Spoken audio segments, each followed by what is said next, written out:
Yun nga is may anak po akong autism. So sa hirap alaga ng isang batang with autism, sobrang proud ako sa kanya na this year is kasama po siya sa honor, na naging kumbaga motivation namin para magsumikap palalo para sa kanya dahil sobrang laking achievement yun na kahit autism siya, ando na yung mga discrimination, na isama pa rin po talaga siya sa honor sa school.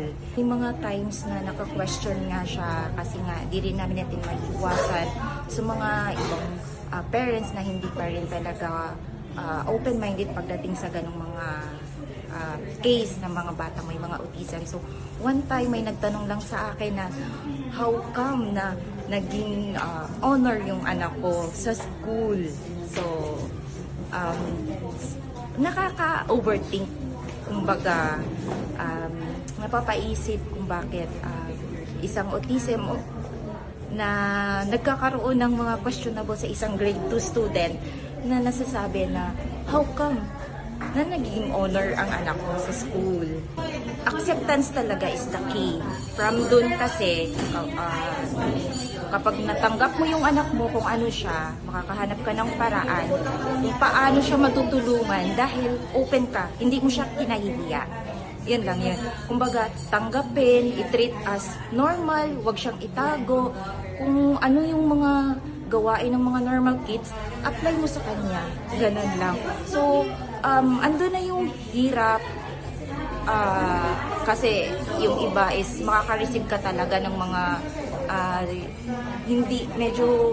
hindi kaaya-ayang mga salita pagdating sa bata. Pero take as a motivation. Tuloy lang. Kaya naman. Kumbaga, little na improvements nga sa isang kids is malaking achievement na sa atin. Yun, acceptance talaga is the key. Huwag silang itago. Kasi it's a blessing sa atin.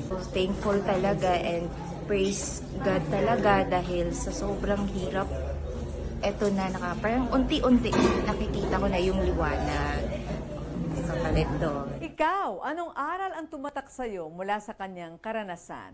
O ano ang pinakamalaking tagumpay mo this week? Share mo yan.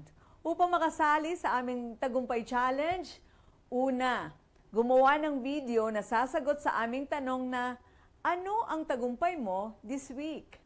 Pangalawa, i-comment ang iyong video sa post na ito. Pangatlo, itag ang dalawa mong kaibigan na gusto mo ring ma-inspire.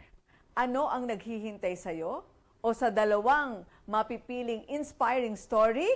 Well, syempre, siguradong tatanggap ka ng limpak-limpak na GCash prize, di ba? And mapi-feature ka pa or mabibigyan ka namin ng special feature sa aming official page. O di ba? Ang ganda. Well, ang ating deadline para po sa inyong mga entries until April 30. Winners will be announced on May 2, 2025. O, sali na ha, baka ang simpleng kwento mo malaking inspirasyon para sa iba. Kaya, huwag mag-atubili. Share mo na yan. Together we soar, it's our